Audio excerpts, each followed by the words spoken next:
Welcome to another episode of Brand Chops, where we're chopping up brands to see what they're made of. My name is Zack Lemear. And I'm Chris Duhaime, and today we're going to be talking about the Super Bowl, some of the ads that were played, some of the winners and losers, and what we thought about the ads that everyone saw. Yeah, I don't know about you, but I felt like there was a lot of stinkers this year. Not a lot of creativity. It felt like it was very AI driven. And I would argue that no ads in America are scrutinized as harshly as Super Bowl ads. I think that too many agencies get it wrong by being too cute, too clever, too funny. They're just trying to win an award, and they're losing clarity and connection. And I felt like a lot of these ads were suffering from that problem because they were just trying to be too cute and clever. And we talk about this all the time. You want to be clear over clever, and you want to really know who you're talking to, understand what they're about, what they're looking for, what their journey is, and appeal to that. And I felt like a lot of this was just junk. And also, I wondered why it seems like the majority of time that any ads put in a story or a narrative is only for the Super Bowl. And I get it. There's a lot of eyeballs watching. I get it. But story is so powerful. Why are you losing that 364 days of the year? And you only bring it out for the big show? It doesn't make sense to me. Some people just watch the game for the commercials, and that's the opposite of how this normally works. Because most people avoid the commercials at all costs. That was the whole purpose and value of TiVo. Is now you could edit the commercials, you could fast forward through the commercials. Nobody wants to see these commercials except for the Super Bowl because they're funny, and it becomes entertainment. And I wonder if you answered your own question there a little bit as to why storytelling is most prominent during the Super Bowl commercials, because it's their one time where it's going to matter, and so or it's going to matter more, right? So maybe they just put less effort into those because they know the viewership's going to be low, and they're not going to be able to get the eyes on it. But it is interesting that Super Bowl is about the commercials, and like you said, people watch it just because of that. I think ever since like the Budweiser frogs and the kid that did the Jedi mind trick with the what was that? I don't even remember what car it was. It was Volkswagen, I think. I think funny has become the new staple for the Super Bowl commercials. That's what everyone's aiming to be, is that next funny commercial that everyone remembers. And that's, I think, like you said, sometimes maybe they're trying too hard to do that. A good example of that might be the Michelob Light commercial. To me, that was trying to be funny, but really didn't hit the mark, at least not for me, which I would assume that I'm their demographic based on who they used as their actors, because I know who those actors are, which some of the younger people may not know. Obviously, I'm a beer drinker, so like that's part of it too. Like, but it didn't resonate. I understand they were trying to go with the pickleball angle, which is something that's popular, but yeah, it just felt kind of forced. And I feel like I've seen that commercial just done in different ways with other actors as well. So like similar with different sports and things like that. So yeah, to me, that one was one of the stinkers for me, for sure. Yeah, a lot of these were lacking creativity, lacking innovation, lacking a story. Felt very AI driven, and also very much targeted to older generations. And I'm not sure if that, I'm not a sports guy. I'm an ad guy. So that's where that's where my love for this whole thing starts and ends. But I don't know what the general demographic is of people watching the Super Bowl, but it seemed like people 50 plus, because they were referencing Macho Man Randy Savage. They were referencing When Harry Met Sally for Hellman's. What? Who's watching this? And it just seemed very odd. It feels like they were all in a competition to like who can wear the fanciest hat. But it lacked substance. That was my biggest problem. They were like, okay, well, this person's got a 1-gallon hat, so I'm going to wear a 5-gallon hat. Oh, yeah, well, that guy's got a 10-gallon hat. Oh, well, that guy's got a ribbon on his hat. Oh, well, that person's got a flamingo on his hat. And now all of a sudden, it's just a mockery. And it's just for the sake of doing it. It kind of reminds me of prom. Some people have just a regular suit. Some people went tuxed out. I was the guy that had the cane, the top hat, the gloves, the cummerbund. I was going to an event. But again, it's just like, who can top the next person? Or it seemed like it was a waste of marketing spend, because without the substance and the story and the connection, it's forgettable. It's just noise. And that was a lot of $8 million per 30 seconds to create some noise. Yeah, another one that we talked about a little bit before was the Dunkin' Donuts commercial, and trying to essentially reiterate what they did last year, which again feels old because it's been done by them last year. The only thing I liked about that commercial was that they included Bill Belichick's girlfriend, because to me she's the most interesting part of that commercial because of who she's dating and the age gap and all of that. That's interesting to me, but besides that, there wasn't a lot of substance there. Oh, that was lost on me. Even half the athletes that were in the Michelob, when I did research about it later, I was like, oh, there were athletes in there that were real? I just thought they were just people. Because like I said, I'm not a sports guy. I've got a top 5 best and a top 5 worst. And I think we can, you want to just go through those right now? Yeah, why don't we just finish off the list for the worst, since we've started talking about a couple of them already. All right, so Michelob Ultra, I gave it a 3 out of 10. And the reason why I gave it a 3 out of 10 was because of some of the things that we've said already. But I felt like they were targeting older generations with older celebrities, and pickleball didn't really speak to quality, taste, calories, just alluded to the fact that it's in demand, but failed to say why. And it didn't really impress me that much. I also wonder, why would that be your demographic?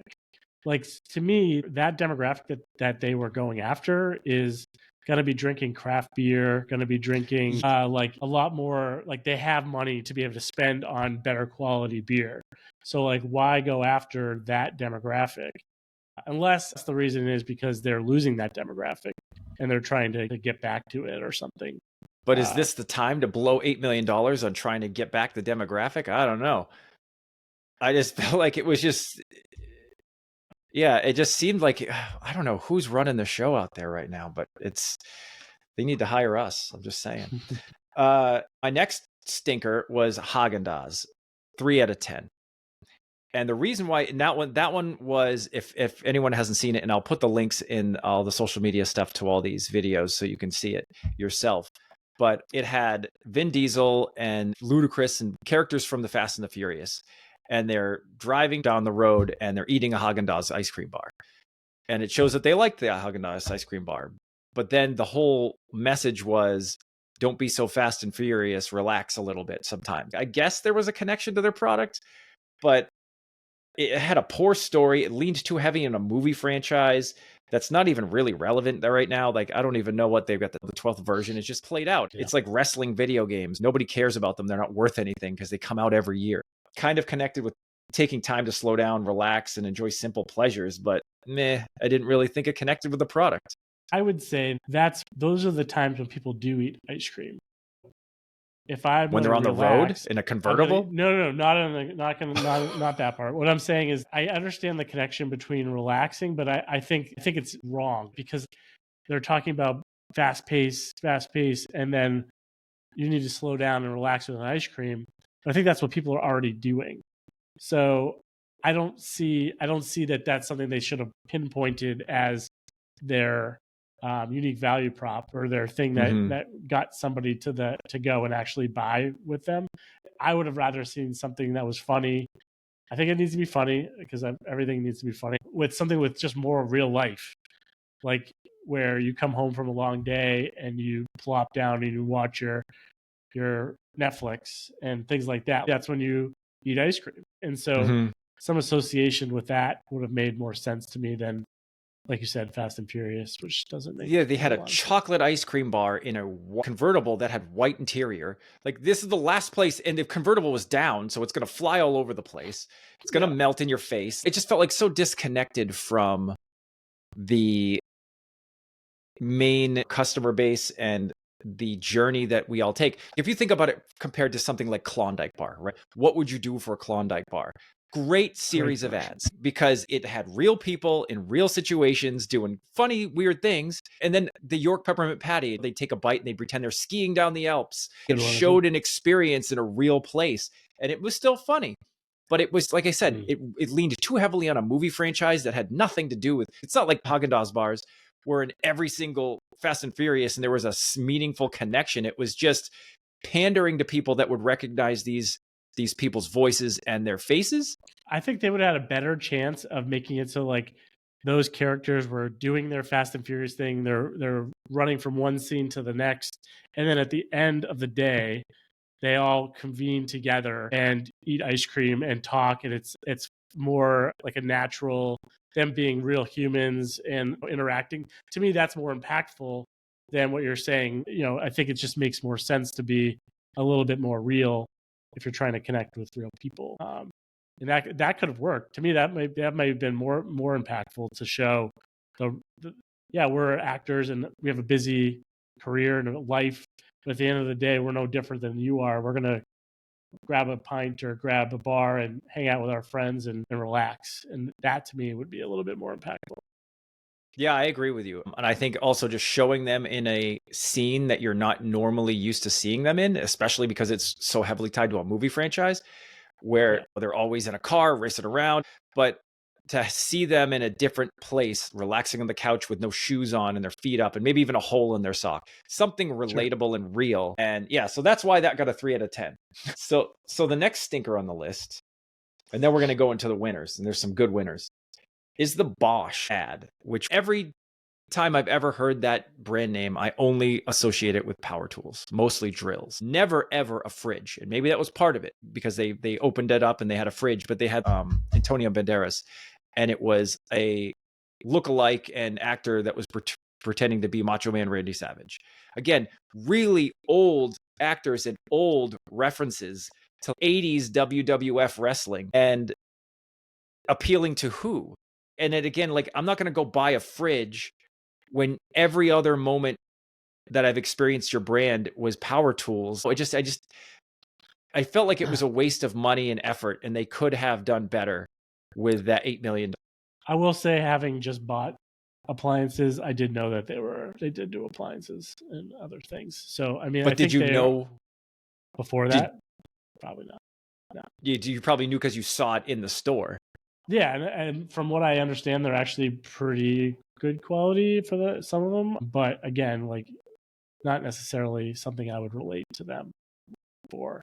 Yeah. So like with Toys R Us, I feel like this dilutes their brand. And having Macho Man Randy Savage telling me about a fridge isn't going to get me to buy one either. So, there's that as well. But it gets that they played heavily on nostalgia, I think, this year on everything. They hit Seal. Like, who's thinking of Kiss from a Rose? People who are pushing 50 at this point. Anyway, it just had the Macho Man. It doesn't really show why I should buy the product. Kind of felt more like they were just trying too hard to be funny with a brand that traditionally is known for power tools and not being funny. And it, just like Toys R Us, where they're like, hey, you know what? Let's not really do any of this online stuff. We're not going to compete hard. We're going to put cribs and diapers next to all of our Lego sets and toys. Nobody wanted Kids R Us or Babies R Us. Nobody wanted that. And Toys R Us just diluted their brand. And I feel like Bosch is kind of doing the same thing. They probably would have been better off with a sister brand that didn't lean on their brand because it's so well known for something else. So then there was the Skechers one. This was another stinker for me. I just don't understand what's going on in their minds when they're making these things.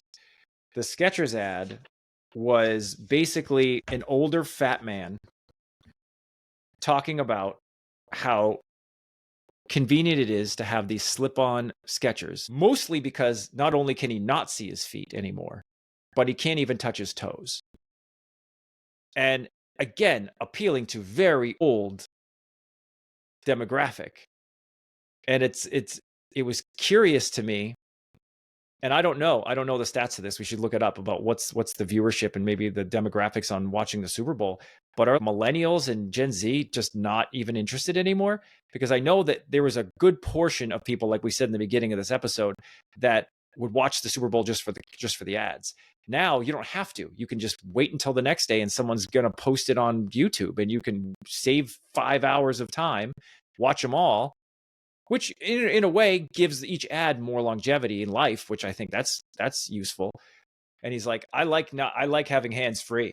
And you could, I don't know. It seemed like it was disconnected. It was probably connected to some of their demographics, but aren't they trying to also appeal to more younger generations for the future? Well, also too, if I remember correctly, wasn't it Joe Montana or something that was connected to Skechers at one point? Which, obviously that's more the athlete side of things. And so this to me is a conflicting demographic based on what I've seen in the past. And the fact that for shoes, wouldn't you want them to be worn more so that they wear out more so that people buy more of them? And so you can't really do that when you're just sitting on the couch. Right. We're standing in front of a desk in an office, standing at least. And it would have been funnier. When's the last time you've seen your feet? Like if you had a bunch of guys like just talking amongst themselves about the last time they saw their feet and the struggles of bending to put their shoes on. And I just felt like it was misguided and it kind of just lacked some originality and innovation. And if you're going to pay $8 million and it's the big show for ads, you'd think there would be more innovation. And there's some great innovation in the winners, I think, in my list. So then the last one on here was Mountain Dew, and that one got a 5 out of 10. It's a dishonorable mention, if anything, because even in the ad itself, they said this ad doesn't make any sense. And Mountain Dew, it was Baja Blast, I would believe, is traditionally targeted to younger demographics. Maybe some older people that have been drinking Mountain Dew for a long time, but I think older people are probably more have a higher affinity to the classic flavor and less of the fly-by-night flavors. And then older people are less likely to try new things. So they used Seal, the singer, as a seal with AI, singing Kiss from a Lime instead of Kiss from a Rose. So again, referencing a very old song for a very old demographic. Yeah. And then even in the thing, they're speedboating around and they said at the end, this ad doesn't even make sense. And that's how they ended it. You know? I mean, that's in alignment with them. They're like quirky and they always have very strange ads. But again, like it's not necessarily going to get anyone to buy their product. And they're not going to get the reference of Seal as a seal. And they're not going to get the reference of Kiss from a Lime to Kiss from a Rose. And this could be something that they did all the research and they said, hey, you know what? 50 plus is the target here. People that can't see their feet, people that know Seal and Macho Man Randy Savage. These are our people. So double down on this stuff and damn the consequences. $8 million. Let's go. All right, let's flip it to something more positive. And I'm going to go down the line. I'll give Reese's an honorable mention. They had the chocolate lava big cups. Now, first of all, I give them extra points just for finding a new way to make another Reese's product. They've got to have at least 50 different types of peanut butter chocolate combo things. One of my favorites was the Nutrageous one, or the one that had the pretzels in it. That was a good one. And the big cup, the big fat cup. So this is a big cup, and they've got the little chocolate lava on the bottom. They had funny, great visuals. It was a good concept of all these people watching like a volcano and trying to go and eat the real lava, and having all the parks people tackle them away from the lava because they're so in love with this Reese's lava. And it highlights the new product well. They got credit for coming up with yet another way to sell Reese's. It really had a good wordplay and concept of real lava versus the chocolate lava, which I think everybody can relate to. I felt like it was general enough to appeal to all demographics, and it was funny. There was an old lady on a little scooter trying to go into the lava because she wanted to eat it, and it was just weird, and it stood out, and it was still relevant to the product. And it even showed like a product visual of the cup with the chocolate layer pouring down a mountain like it was real lava. That great visual, great connection. Made me want to try it. And I don't eat that stuff anymore, but it made me want to try it. So that's why it got an 8 out of 10 for me. That was an honorable mention. So the next one is the GoDaddy one. And I really like this one because of a bunch of different reasons. Great storytelling, showcase the value of a service and highlight the new AI-driven features. They know their client. They know their customer base. They know that it's mostly small business owners bootstrapping and just trying to figure things out. It starts off with one of these actors. I can't remember his name off the top of my head, but he's in a show called The Righteous Gemstones. He's been in a bunch of big movies like The Hateful Eight and, Django Unchained and a couple other things. He was in The Shield. So I can't remember his name. It started off with him walking through a bunch of scenes and saying, movie stars and actors are really great in making you believe that we know what we're doing when we really don't. And he walks through and pretends that he's a cowboy. And he walks through and he pretends that he's a crime scene investigator. And then he walks through another one and it's just all different. And he's like, no idea. He goes, this looks like a crime or something, like he's just being very general, but proving the point that he's just winging it, which most small businesses are just winging it. Yeah. So great connection there. The narrative speaks to how small businesses are figuring it out as they go, with a metaphor and analogy about how actors just convince you that they know what they're doing even when they don't. Perfect alignment with unique value proposition and target audience. It was funny. And then at the end, he was selling Walter Goggins goggles. And it was just a silly product that he was selling. And it showed a picture of him in an office with a bunch of boxes of his products, just trying to sell it. And he's just really bootstrapping the whole thing. But it also demonstrated a little bit of how the new technology is used, how easy it is to have AI drive the process and create things for you. And you can make this, which GoDaddy started out as domain names. And they're branching out into more of a full-featured product. So I think this was great. It was memorable. It was relatable. It showcased the unique value proposition and the utility of their new features and why they would be better. And compared to the Squarespace one, where it was just like a donkey and a guy was trying to make a donkey's website.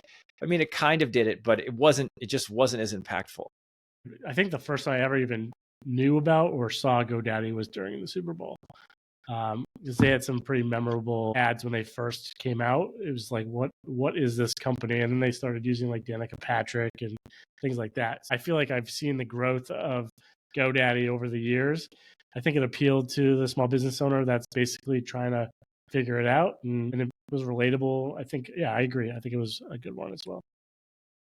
With all the stinkers, I was like, if it has story, if it's relatable, if they really clearly understand the audience's journey and they're trying to be creative and innovative without losing sight of what product they're trying to show. And we were talking about this before in the green room, so to speak, about how it just feels like it's an exercise on who can be the loudest and not the clearest. Hey, can we be the funniest? Can I wear the biggest hat?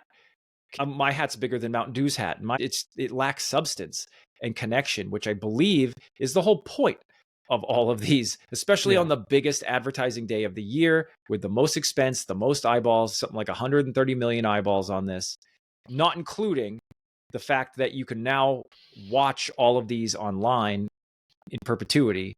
And so there's a lot more eyeballs that are going on it because there's people now that don't watch the game like myself because they don't have to.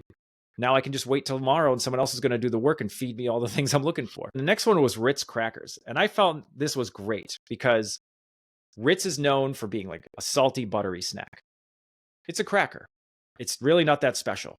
Didn't have any flavors on it. So then what they did is they had a couple of actors that are known for being salty. It was funny. It was relevant to the product with salty references and jokes from more well-known actors and actresses across generations too, which was nice. They also had like Bad Bunny in there. They were eating the cracker, and then they were making jokes, and they were like, you're not the saltiest. She goes, I'm the human equivalent of Mondays. And then the other guy says, my personality cures meats. Hilarious. And it's all related to salt. And I just felt like it was great. And then there was the Bad Bunny was doing magic tricks out of their ears by pulling crackers and just it was a good example of a commercial balancing funny and clear. And too many this year were trying to be clever and cute instead of clear and connecting with their target. And that's why it's on the list for me. Yep, I agree. I think all of the things you mentioned are things that I saw as well when I was looking at it. Yeah, and it was like, I didn't just watch it because it was funny, or it wasn't just like a train wreck. A lot of these ads was creating a scene so that you couldn't not look, but it lacked substance, it lacked meaning, it lacked connection, and it missed the point. Yeah, I would say the next one I would look at, speaking of Mondays, would be Coors Light. In case of the Mondays, right? That's another good one. Taking the sloths and putting them in everyday life and showcasing that, everyone is going to essentially have the Mondays tomorrow after the Super Bowl and not necessarily be themselves, and tying that back to Coors Light, and that to me had a good connection and made sense, and it was relatable because everyone that was watching that was going to experience that the next day. So I think it made a lot of sense. No, 100%. They had great storytelling, stands out with the sloth. They know their customer's journey, and they played it out. They knew you're going to be up too late eating junk and drinking, and the next day was going to be a slow go. So everybody was doing these things like trying to put out fires in a kitchen in their sloths, trying to run from a bank robbery, and the thing on the bottom said slow speed chase. And then at the end, which I loved, again, the wordplay, the case of the Mondays, they had their product, their beer case, and instead of the word Coors in their font, it just said Mondays. It's just great wordplay. And the only human being I think that was in the commercial was the guy holding the case of the Mondays. Yeah. And then throwing a beer at the sloth who obviously missed it because he couldn't get his hand up and it just broke the stuff behind. It was good. And you don't see a lot of sloths out there. So it was potentially, a long-term thing, but sloths being slow in normal human situations to appeal to the target. Strongest beer ad, I think, of the night for sure. Yeah, and I think I particularly like the end when he throws it at him, and he obviously wasn't going to catch it. And that just ties it all back in together. And again, it's. I wouldn't say that the commercial itself was funny. I thought it was, it was fine. I think the ending to me made it funny. Like that last piece made it memorable and funny. So it definitely had funny moments. Yeah, for sure. Doritos got a 9 out of 10, and I think it's because Doritos is always trying to be funny, so they were on brand. They get extra points for crowdsourcing this ad to fans. They had the Crash the Super Bowl campaign, which they did not rely heavily on nostalgia or other people's likenesses or a movie franchise or any songs from the 90s. None of that. They had a bunch of people compete, which whenever you have something like that, it's awesome because it created so much buzz before the game, also saving money and resources, avoiding big celebs and expensive production. The ad showed an alien and a human fighting over the bag of Doritos, which implied that they have a coveted snack beyond game time, beyond the earth. It was just a guy in a chair, and you see the tractor beam go up on the guy, and then it just focuses right on the Doritos, and that's all the thing wants is Doritos. And I think that was fantastic. Crowdsourcing creates more interest and appeal because every fan that submitted no doubt talked to everyone they knew about it, posted, blogged, podcast streamed. Doritos did a great job with the entire campaign and built exclusivity, scarcity, and urgency through the contest and demand around their brand without huge budgets, still maintained a brand voice, tone, and target alignment. I give them an extra points for the crowdsourcing piece. Otherwise, they probably would have been closer to an 8 or a 7.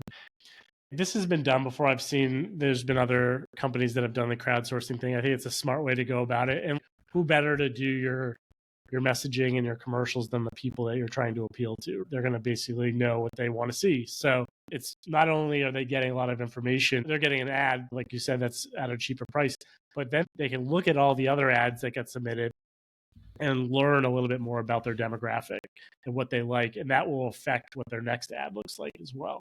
So it's a win for me as well. The idea of crowdsourcing anything or asking for your clients' opinions on your brand is a great way to capitalize on building that demographic for sure. And it just builds a lot of buzz that was generated months before the Super Bowl. Even some of these companies had teaser ads that were saying 2-9, blah, blah, blah. We're going to show you this. And it was a teaser, but it really wasn't important. It didn't really stick, as opposed to somebody I knew and cared about or follow saying, I'm producing an ad for Doritos. I hope I win. And then you have that story gap in there. Are they going to win? Are they not going to win? And then there's that competitive edge. Really well done. Yeah. And now the crown jewel in my mind of all the ads was the Google Pixel Dream Job ad, which was showcasing their AI features. Now, there's a guy that practices his job interview with AI voice feature on his phone. He starts with some generic answers, and you see him in his kitchen, and he's just kind of doing his regular family thing, and he's in regular clothes, very relatable. And then the AI assistant starts questioning, he's just kind of running through an interview, practicing, and it's asking him, he's like, these are a little generic. Why don't you try this? Why don't you try that? And so he changes his generic answers to answers that show how being a father and husband helped him develop skills like multitasking, collaboration. A collaboration being like he was dressing up as like a female cat with his daughter, and multitasking and organization and leadership and working with small teams because it's just him and his wife, and limited resources and all these things that are highly valuable. But also you could tell when he spoke about it, it meant something more to him than him just trying to rattle off what they want to hear. I felt like it was great storytelling, showed the benefit of tech for everyday use that is relatable to everyone. And AI is such a complicated subject that most people are intimidated by. To show a relatable everyday use. It shows how collaborative the tool is, how powerful and organically human the experience using it is. It didn't focus on the tech or the features, it focused on the experience and the result. It tugged on your emotions and makes you feel something meaningful and relatable and real without losing the benefit of the tool they are trying to sell us. Well done, Google. Yeah, I would agree. Definitely my favorite out of all the ads too, and for a lot of the same reasons. And it hits a particular string with me as being a new dad and going through some of those teamwork scenarios where they're slapping 5 on the way to go take care of a screaming baby more recently than I'd like to admit. So I definitely understand that, and I love the like you said, simplifying AI, making it real, not using actors.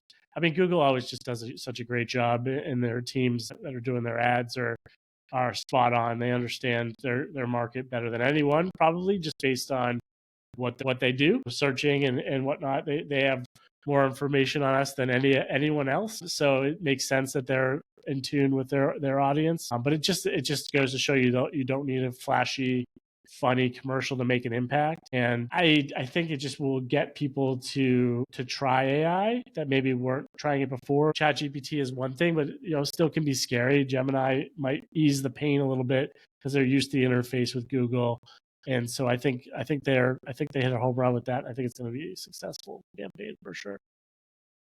Absolutely. And there was a whole bunch of other ads that were trying to, I think there's 2 other ads that were trying to be more on the emotional side. One of them was the Budweiser ad, which it was just like a small horse trying to deliver. It was lost on me, I think. And then another one that people liked, but I felt like was ruined by the product it was trying to push, was the little girl planting a potato so that she could grow more potatoes for potato chips.